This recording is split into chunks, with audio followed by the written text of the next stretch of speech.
menyelami praktik spiritual nafas, rasa, dan nur ilahi. Pemahaman tentang teori spiritual yang mendalam adalah langkah awal yang sangat baik. Banyak orang yang sampai pada titik faham teori tapi tidak mengerti praktek, dan ini adalah bagian alami dari perjalanan spiritual.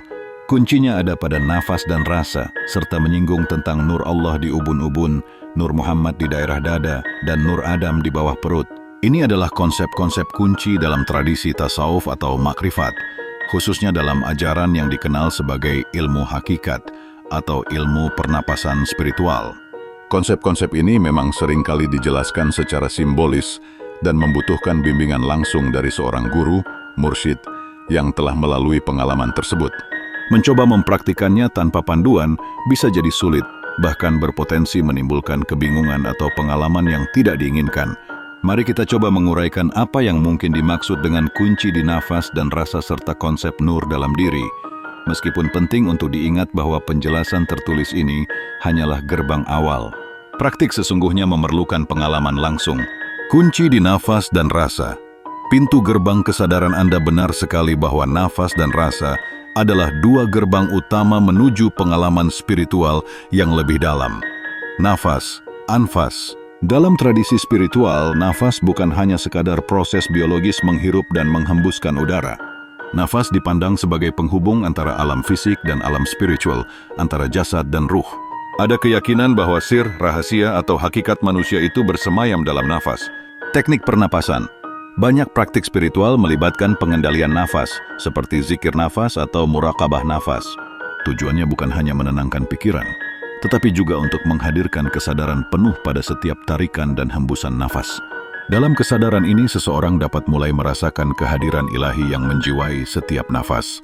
Hadis Nabi Muhammad SAW. Ada riwayat yang seringkali dikutip dalam konteks ini, meskipun perlu ditelusuri lebih lanjut keasliannya sebagai hadis sahih yang berbunyi, "Barang siapa mengenal nafasnya, maka ia akan mengenal Tuhannya." Meskipun mungkin bukan hadis secara lafaz, maknanya selaras dengan ajaran mengenal diri melalui nafas. Firman Allah Subhanahu wa Ta'ala dalam Al-Quran, Surah Az-Zariyat 51 ayat 21, dan juga pada dirimu sendiri.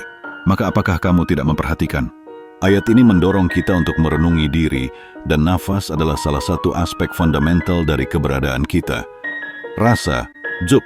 Rasa di sini bukanlah rasa indrawi, seperti rasa makanan, melainkan rasa batiniah atau pengalaman spiritual. Ini adalah pengalaman langsung akan kebenaran hakiki atau kehadiran ilahi yang tidak dapat dijelaskan dengan kata-kata, melainkan hanya dapat dirasakan. Pentingnya hati. Rasa ini muncul dari hati, qalb, yang telah dimurnikan. Ketika seseorang membersihkan hatinya dari kotoran nafsu dan sifat-sifat tercela, maka hati tersebut menjadi cermin tempat cahaya ilahi memancar, dan disitulah rasa kebenaran muncul. Firman Allah Subhanahu wa Ta'ala dalam Al-Quran, Surah Al-Hajj 22 ayat 46. Maka apakah mereka tidak berjalan di muka bumi, lalu mereka mempunyai hati yang dengan itu mereka dapat memahami, atau mempunyai telinga yang dengan itu mereka dapat mendengar? Karena sesungguhnya bukanlah mata itu yang buta, tetapi yang buta itu ialah hati yang ada di dalam dada. Ayat ini menekankan bahwa pemahaman sejati berasal dari hati, menunjukkan bahwa rasa atau pengalaman batinlah yang membawa pemahaman hakiki. Nur Allah, Nur Muhammad, Nur Adam. Simbolisasi. Tingkat kesadaran konsep nur, cahaya. Dalam diri adalah simbolisasi dari tingkatan kesadaran atau manifestasi ilahi dalam diri manusia. Ini bukan cahaya fisik, melainkan cahaya spiritual yang menerangi batin. Nur Allah di ubun-ubun, akal atau ruh. Ubun-ubun sering dikaitkan dengan pusat akal, ruh atau hakikat terdalam manusia. Ini adalah tempat di mana manusia dapat berhubungan langsung dengan cahaya ilahi yang maha tunggal. Nur Allah di sini melambangkan esensi ilahi yang ada dalam setiap diri manusia, yaitu ruh yang ditiupkan langsung oleh Allah. Praktik untuk merasakan ini mungkin melibatkan fokus pada puncak kepala atau meditasi, pada kesadaran murni, melampaui pikiran dan ego. Firman Allah Subhanahu wa Ta'ala dalam Al-Quran, Surah Al-Hijr 15 ayat 29. Maka apabila aku telah menyempurnakan kejadiannya dan telah meniupkan ke dalamnya ruh ciptaanku, maka tunduklah kamu kepadanya dengan bersujud. Ayat ini menegaskan bahwa ruh manusia berasal dari tiupan ruh Allah yang dapat diibaratkan sebagai nur Allah dalam diri. Nur Muhammad di daerah dada, hati kalb. Dada adalah lokasi hati, kalb, yang dalam tradisi spiritual merupakan pusat emosi, intuisi, dan iman. Nur Muhammad di sini melambangkan cahaya kenabian, yaitu teladan akhlak sempurna, syariat dan kasih sayang rahmah yang diwarisi dari Nabi Muhammad SAW. Ini adalah tempat di mana cinta kepada Allah dan Rasul-Nya bersemayam, dan di mana ilmu laduni, ilmu yang langsung dari Allah, dapat diterima. Praktik untuk merasakan ini seringkali melibatkan zikir dengan hati, merenungkan sifat-sifat Nabi, dan memurnikan hati dari sifat-sifat tercela. Firman Allah Subhanahu wa Ta'ala dalam Al-Quran, Surah Al-Ahzab 33, ayat 21.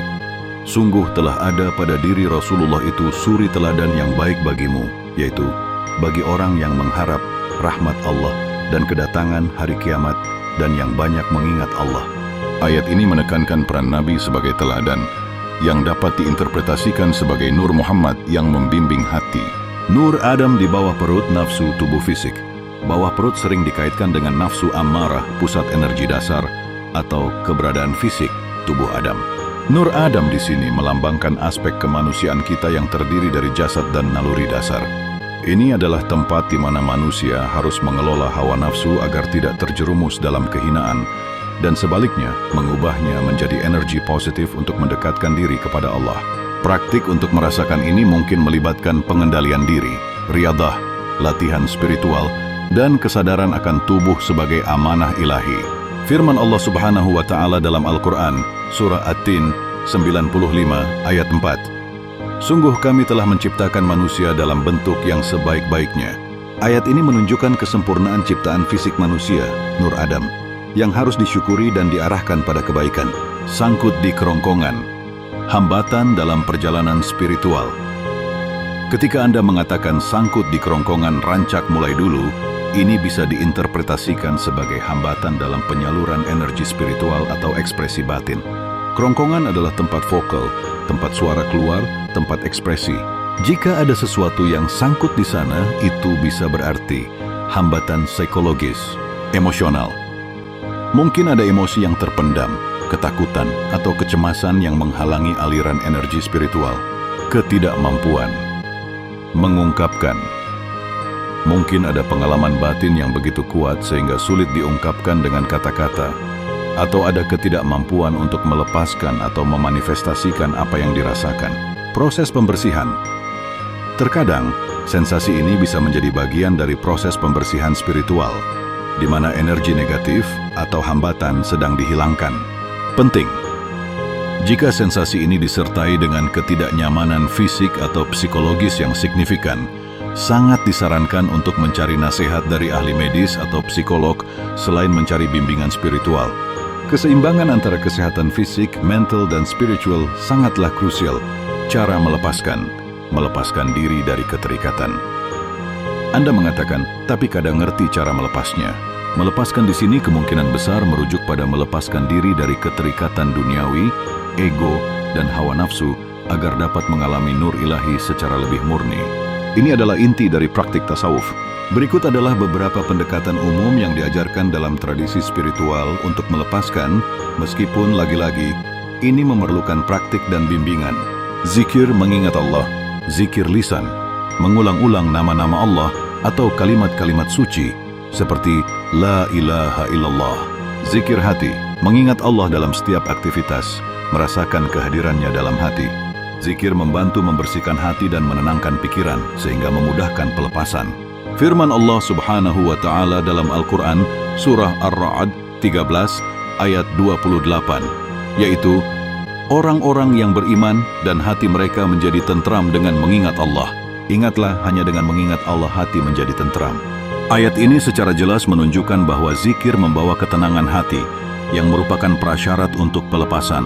Muraqabah, meditasi kontemplasi, fokus pada pernapasan, merenungkan nama-nama Allah atau memvisualisasikan nur ilahi. Muraqabah membantu menenangkan pikiran dan membuka pintu bagi pengalaman batin. Dalam muraqabah nafas, seseorang bisa fokus pada setiap hembusan dan tarikan, merasakan bagaimana Allah hadir dalam setiap nafas kehidupan. Tafakkur, perenungan. Merenungkan ciptaan Allah, ayat-ayat Al-Quran, dan makna kehidupan. Tafakkur membantu meluaskan pemahaman dan membebaskan diri dari keterikatan materi. Riyadhah dan mujahadah, latihan dan perjuangan spiritual. Ini termasuk puasa sunnah, qiyamul lail, salat malam, mengurangi tidur dan makan berlebihan, serta melawan hawa nafsu. Ini adalah upaya untuk memurnikan diri dan melepaskan keterikatan pada kesenangan duniawi. Firman Allah Subhanahu wa Ta'ala dalam Al-Quran, Surah Al-Ankabut 29 ayat 69. Dan orang-orang yang berjihad untuk mencari keridaan kami, benar-benar akan kami tunjukkan kepada mereka jalan-jalan kami. Dan sungguh, Allah benar-benar beserta orang-orang yang berbuat baik. Ayat ini menegaskan bahwa perjuangan spiritual, mujahadah, akan dibimbing oleh Allah. Ikhlas dan tawakal, ketulusan dan berserah diri. Melakukan segala sesuatu semata-mata karena Allah dan berserah diri sepenuhnya kepada kehendaknya. Ini adalah puncak pelepasan, di mana ego tidak lagi menjadi pusat, melainkan Allah. Memperbaiki akhlak, membersihkan diri dari sifat-sifat buruk seperti kesombongan, iri hati, dengki, dan menggantinya dengan sifat-sifat terpuji seperti rendah hati, sabar, dan kasih sayang. Akhlak yang baik adalah cermin dari hati yang bersih. Bimbingan guru mursyid ini adalah yang paling krusial. Konsep-konsep seperti Nur Allah, Nur Muhammad, Nur Adam, serta praktik melepaskan diri melalui nafas dan rasa seringkali diajarkan secara turun-temurun, sanad, dari guru ke murid. Seorang guru mursyid tidak hanya memberikan teori, tetapi juga membimbing secara praktis, memberikan ijazah zikir, dan memantau kemajuan muridnya. Mereka dapat membantu mengidentifikasi dan mengatasi hambatan-hambatan spiritual yang muncul, termasuk sensasi seperti sangkut di kerongkongan. Hadis Nabi Muhammad SAW, apabila Allah menghendaki kebaikan pada seorang hamba, maka dia akan faqihkan dia dalam agama dan akan diberikan kepadanya pemahaman yang mendalam, yaitu ilmu batin. Makna hadis, meskipun bukan lafaz persis, menunjukkan pentingnya pemahaman mendalam yang seringkali didapatkan melalui bimbingan. Pentingnya mencari guru spiritual. Mengingat bahwa Anda sudah paham teori, tapi kadang ngerti praktek dan memiliki sensasi sangkut di kerongkongan, ini adalah tanda kuat bahwa Anda sedang dalam perjalanan spiritual yang serius. Namun seperti mendaki gunung yang tinggi, Anda membutuhkan pemandu. Mencari seorang guru mursyid atau wali Allah yang diakui dalam tradisi spiritual yang sahih adalah langkah selanjutnya yang sangat penting. Mereka dapat memberikan peta jalan, membimbing Anda melalui tahapan-tahapan yang benar. Penjelasan praktis, mengajarkan teknik-teknik pernapasan dan zikir yang sesuai dengan kondisi Anda.